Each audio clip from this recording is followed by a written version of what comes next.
ہرقل شاہ روم نے قریش کے قافلے میں ایک آدمی بلانے کو بھیجا، اور اس وقت یہ لوگ تجارت کے لیے ملک شام گئے ہوئے تھے، اور یہ وہ زمانہ تھا جب رسول اللہ صلی اللہ علیہ وسلم نے قریش اور ابو سفیان سے ایک وقتی عہد کیا ہوا تھا۔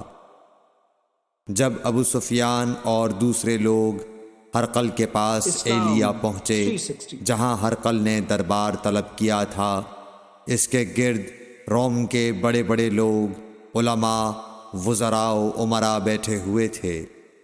ہرقل نے ان کو اور اپنے ترجمان کو بلوایا، پھر ان سے پوچھا کہ تم میں سے کون شخص مدعی رسالت کا زیادہ قریبی عزیز ہے؟ ابو سفیان کہتے ہیں کہ میں بول اٹھا کہ میں اس کا سب سے زیادہ قریبی رشتہ دار ہوں۔ یہ سن کر ہرقل نے حکم دیا کہ اس ابو سفیان کو میرے قریب لا کر بٹھاؤ اور اس کے ساتھیوں کو اس کی پیٹھ کے پیچھے بٹھا دو۔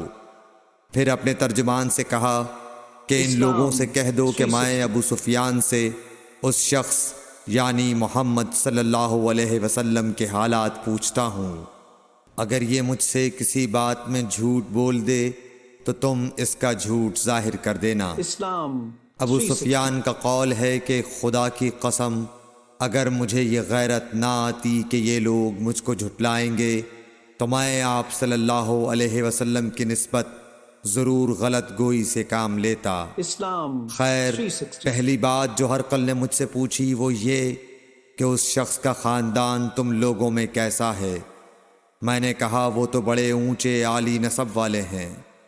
کہنے لگا اس سے پہلے بھی کسی نے تم لوگوں میں ایسی بات کہی تھی؟ میں نے کہا نہیں۔ کہنے لگا اچھا اس کے بڑوں میں کوئی بادشاہ ہوا ہے؟ میں نے کہا نہیں۔ پھر اس نے کہا بڑے لوگوں نے اس کی پیروی اختیار کی ہے یا کمزوروں نے؟ میں نے کہا نہیں، کمزوروں نے۔ پھر کہنے لگا اس کے تابعدار روز بڑھتے جاتے ہیں یا کوئی ساتھی پھر بھی جاتا ہے؟ میں نے کہا نہیں۔ کہنے لگا کیا اپنے اس دعوی نبوت سے پہلے کبھی کسی بھی موقع پر اس نے جھوٹ بولا ہے؟ میں نے کہا نہیں، اور اب ہماری اس سے صلح کی ایک مقررہ مدت ٹھہری ہوئی ہے، معلوم نہیں وہ اس میں کیا کرنے والا ہے۔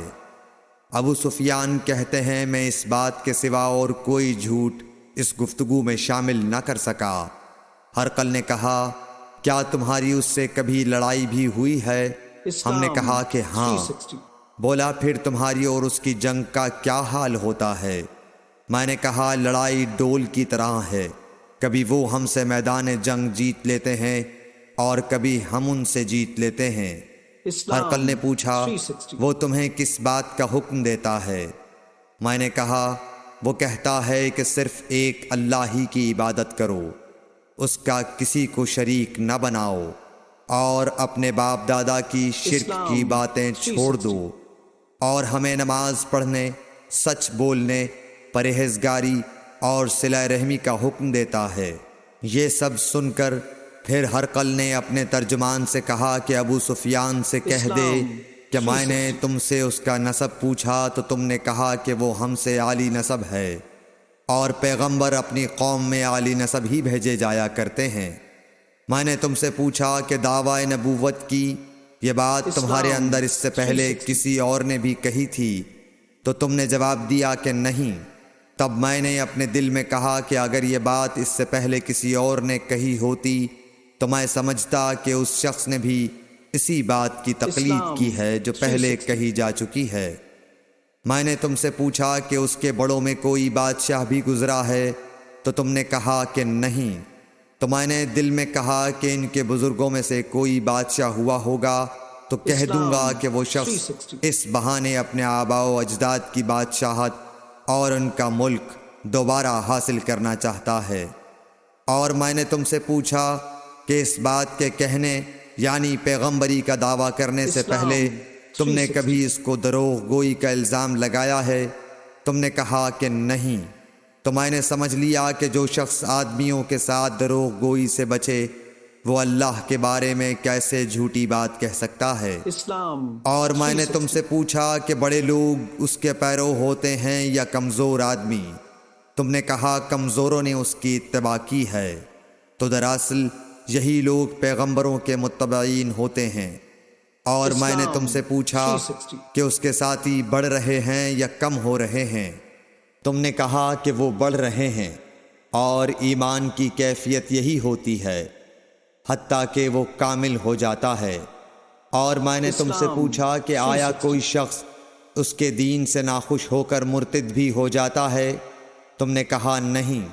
تو ایمان کی خاصیت بھی یہی ہے، جن کے دلوں میں اس کی مسرت رچ بس جائے وہ اس سے لوٹا نہیں کرتے۔ اور میں نے تم سے پوچھا کہ آیا وہ کبھی عہد شکنی کرتے ہیں؟ تم نے کہا نہیں۔ پیغمبروں کا یہی حال ہوتا ہے، وہ عہد کی خلاف ورزی نہیں کرتے۔ اور میں نے تم سے کہا کہ وہ تم سے کس چیز کے لیے کہتے ہیں؟ تم نے کہا کہ وہ ہمیں حکم دیتے ہیں کہ اللہ کی عبادت کرو، اس کے ساتھ کسی کو شریک نہ ٹھہراؤ، اور تمہیں بتوں کی پرستش سے روکتے ہیں، سچ بولنے اور پرہیزگاری کا حکم دیتے ہیں۔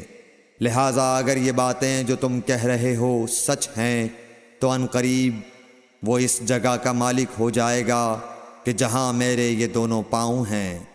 مجھے معلوم تھا کہ وہ پیغمبر آنے والا ہے، مگر مجھے یہ معلوم نہیں تھا کہ وہ تمہارے اندر ہوگا۔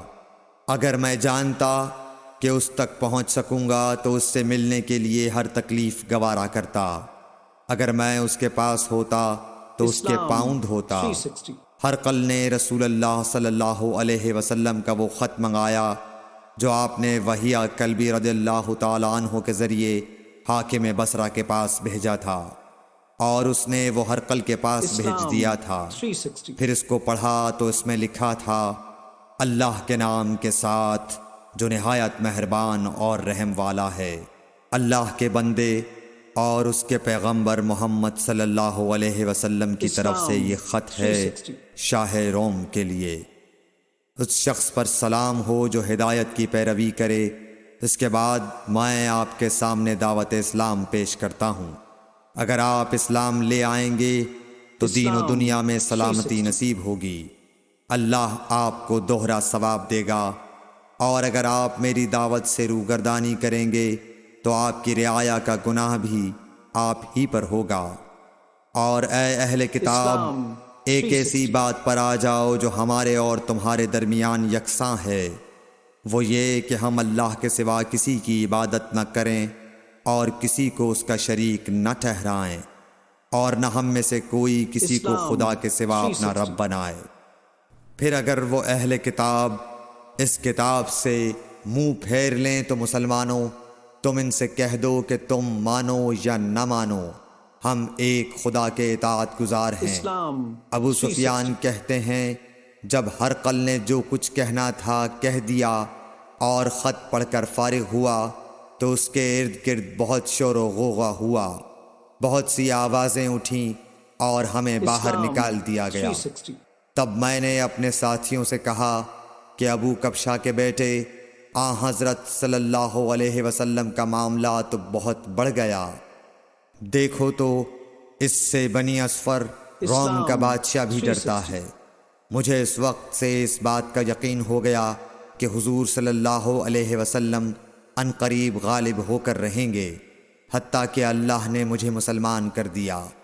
راوی کا بیان ہے کہ ابن ناطور ایلیا کا حاکم ہرقل کا مصاحب اور شام کے نصارہ کا لاٹ پادری بیان کرتا تھا کہ ہرقل جب ایلیا آیا ایک دن صبح کو پریشان اٹھا تو اس کے درباریوں نے دریافت کیا کہ آج ہم آپ کی حالت بدلی ہوئی پاتے ہیں، کیا وجہ ہے؟ ابن ناطور کا بیان ہے کہ ہرقل نجومی تھا، علم نجوم میں وہ پوری مہارت رکھتا تھا۔ اس نے اپنے ہم نشینوں کو بتایا کہ میں نے آج رات ستاروں پر نظر ڈالی تو دیکھا کہ ختنہ کرنے والوں کا بادشاہ ہمارے ملک پر غالب آ گیا ہے۔ بھلا اس زمانے میں کون لوگ ختنہ کرتے ہیں؟ انہوں نے کہا کہ یہود کے سوا کوئی ختنہ نہیں کرتا، سو ان کی وجہ سے پریشان نہ ہوں۔ سلطنت کے تمام شہروں میں یہ حکم لکھ بھیجیے کہ وہاں جتنے یہودی ہوں سب قتل کر دیے جائیں۔ وہ لوگ انہی باتوں میں مشغول تھے کہ ہرقل کے پاس ایک آدمی لایا گیا جسے شاہ غسان نے بھیجا تھا۔ اس نے رسول اللہ صلی اللہ علیہ وسلم کے حالات بیان کیے۔ جب ہرقل نے سارے حالات سن لیے تو کہا کہ جا کر دیکھو وہ ختنہ کیے ہوئے ہے یا نہیں۔ انہوں نے اسے دیکھا تو بتلایا کہ وہ ختنہ کیا ہوا ہے۔ ہرقل نے جب اس شخص سے عرب کے بارے میں پوچھا تو اس نے بتلایا کہ وہ ختنہ کرتے ہیں۔ تب ہرقل نے کہا کہ یہی محمد صلی اللہ علیہ وسلم اس امت کے بادشاہ ہیں جو پیدا ہو چکے ہیں۔ پھر اس نے اپنے ایک دوست کو رومیہ خط لکھا اور وہ بھی علم نجوم میں ہرقل کی طرح ماہر تھا۔ پھر وہاں سے ہرقل حمص چلا گیا۔ ابھی حمص سے نکلا نہیں تھا کہ اس کے دوست کا خط اس کے جواب میں آ گیا۔ اس کی رائے بھی حضور صلی اللہ علیہ وسلم کے ظہور کے بارے میں ہرقل کے موافق تھی کہ محمد صلی اللہ علیہ وسلم واقعی پیغمبر ہیں۔ اس کے بعد ہرقل نے روم کے بڑے آدمیوں کو اپنے حمص کے محل میں طلب کیا اور اس کے حکم سے محل کے دروازے بند کر لیے گئے۔ پھر وہ اپنے خاص محل سے باہر آیا اور کہا، اے روم والو، کیا ہدایت اور کامیابی میں کچھ حصہ تمہارے لیے بھی ہے؟ اگر تم اپنی سلطنت کی بقا چاہتے ہو تو پھر اس نبی صلی اللہ علیہ وسلم کی بیعت کر لو اور مسلمان ہو جاؤ۔ یہ سننا تھا کہ پھر لوگ وحشی گدھوں کی طرح دروازوں کی طرف دوڑے مگر انہیں بند پایا۔ آخر جب ہرقل نے اس بات سے ان کی یہ نفرت دیکھی اور ان کے ایمان لانے سے مایوس ہو گیا تو کہنے لگا کہ ان لوگوں کو میرے پاس لاؤ۔ جب وہ دوبارہ آئے تو اس نے کہا، میں نے جو بات کہی تھی اس سے تمہاری دینی پختگی کی آزمائش مقصود تھی، سو وہ میں نے دیکھ لی۔ تب یہ بات سن کر وہ سب کے سب اس کے سامنے سجدے میں گر پڑے اور اس سے خوش ہو گئے۔ بالآخر ہرقل کی آخری حالت یہی رہی۔ صحیح بخاری حدیث نمبر 7۔ قرآن و حدیث کی سب سے بڑی